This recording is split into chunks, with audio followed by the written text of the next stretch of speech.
अस्सलाम वालेकुम। आज की जो हमारी बात है ये मैंने ख़ुद सुनी है अपने कानों से, एक दोस्त की ज़ुबानी। वो दोस्त मेरा इंडिया से ताल्लुक़ रखता है और अभी छुट्टी से वापस आया है।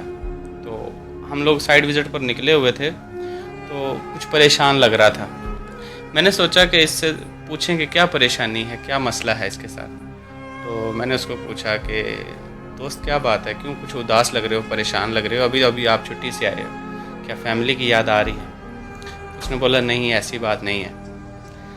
तो मेरे इसरार करने पे मैंने पूछा कि आखिर कोई ऐसी बात जिसमें मैं आपकी हेल्प कर सकता हूँ। तो उसने बोला नहीं सर ऐसी कोई बात नहीं है, बस कोई फैमिली इस तरह का मैटर है, तो चलिए अगर आप मेरी कुछ रहनुमाई कर सकें। तो मैंने बोला कोई बात नहीं, आप अगर शेयर करना चाहो तो शेयर कर सकते हो।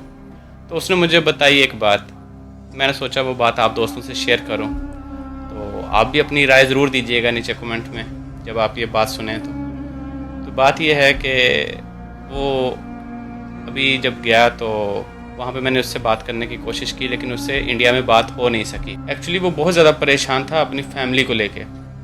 वो न्यूली मैरिड था, उसकी जो फैमिली थी, उसकी वाइफ थी, वो कुछ अर्सा पहले यहाँ पर रह कर गई हैं। ठीक है, अभी मेरा ख्याल में मैक्सिमम 1 साल या 2 साल हुए होंगे उनकी शादी को, 2 साल हुए होंगे गालिबन।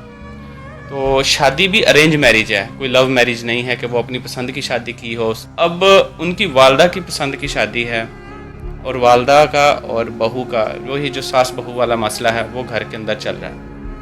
इतना ज़्यादा वो मामला चल रहा है और वो लड़का घर का बड़ा है, बड़ा बेटा है।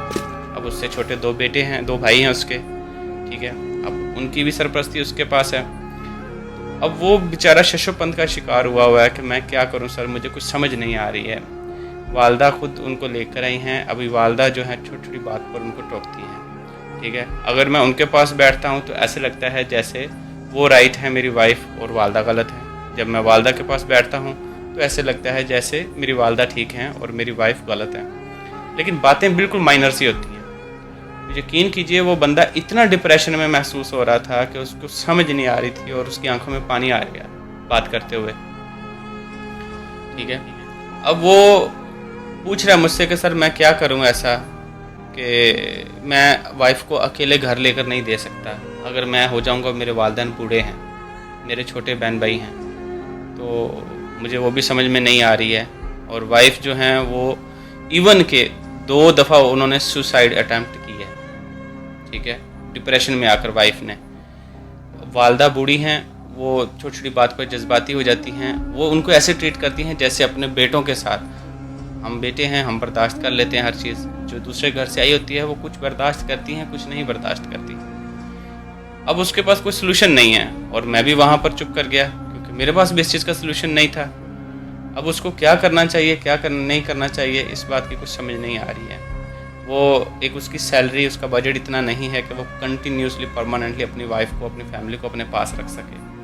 आप भी दोस्त ज़रा सोचिए और बताइए कि इसका क्या सलूशन हो सकता है, क्या किया जा सकता है ताकि उसका घर भी बच जाए, उसके माँ बाप भी उससे नाराज़ ना हों और वो अपने बहन भाइयों की भी कफ़ालत करता रहे, उनको भी संभालता रहे। बस इतनी सी आज की बात है। प्लीज़ आपके पास कोई राय हो तो कमेंट सेक्शन में ज़रूर बताइएगा और हमारे चैनल को सब्सक्राइब भी ज़रूर कर लीजिएगा। बहुत शुक्रिया सब दोस्तों।